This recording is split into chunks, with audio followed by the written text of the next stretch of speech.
In this video, I talk to you about how much semi-professional soccer players can earn in Australia. Stick around to the end of the video where I give you a key bit of advice on how you can become a player just like them.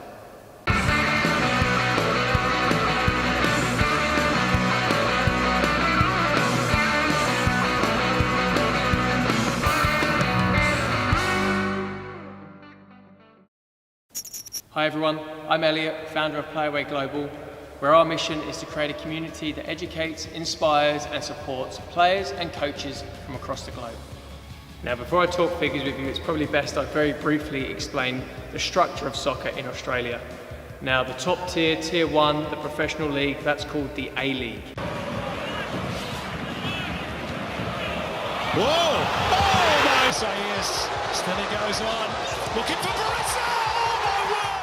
That's made up of 10 teams, one of those teams being based in New Zealand, and there's no promotion or relegation from that league. Now Tier 2, that's where the semi-professional league starts, and the top league is called the NPL, the National Premier League. Side, Zoric, crossing the ball in, instant equaliser, cannons are level. Trying to restore the two-goal buffer, has to Morales! Epifano plays that one to Miller, Miller forward, he's in Bradley Norton's role, plays that one into the middle, it must be Monopolis! Now every state has its own NPL league, apart from the Northern Territory, which goes by a different name. Now it's the players from Tier 2 and below that we're going to be talking about in this video. As a semi-professional player in Australia, you'll be expected to train 2 to 3 times a week, with one game day, which will be normally on the weekend. Training sessions will be in the evening, which is ideal for most players, because it allows them the chance to work full-time or part-time during the days. This means there can be a far greater earning potential for the players, being able to work during the days whilst also still competing at a very high standard of football in the evenings and at weekends. So how does it work? The information I'm talking about is very generic, and you can find that it will change from club to club, depending on things like which league they're in, where they're based, what their ambitions are for the season, and also how many sponsors they've been able to get on board for the year. Most clubs will sit down with their coach at the start of the year and allocate them an annual budget.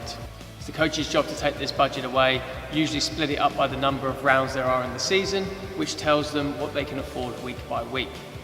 This lets them know what they can afford when they're negotiating with players. Now it's very common when negotiating with players to discuss a win, draw, loss structure for their payments. And what this ultimately means is, depending on the result for the squad will dictate what the player is going to get paid for the week. So, what do players actually earn? Now again, this varies from club to club. But for example, a player coming out from the UK playing at levels tier 8, 9 and 10 could expect to earn quite comfortably a lot more money in Australia than they would in England.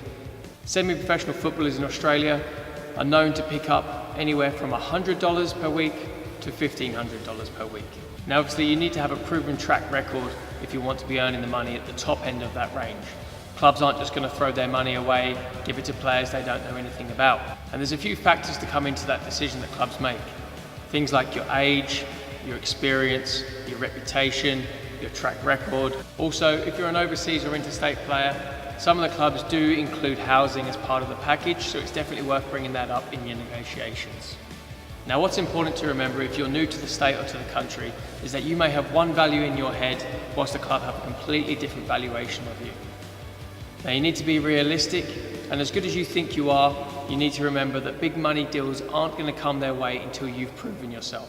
So try and find some middle ground, then focus on your game and going out there and killing that season.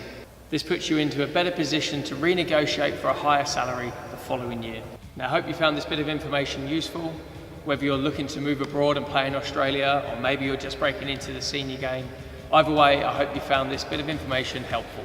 And please let me know in the comments below if there's any topics that you'd like me to cover for you.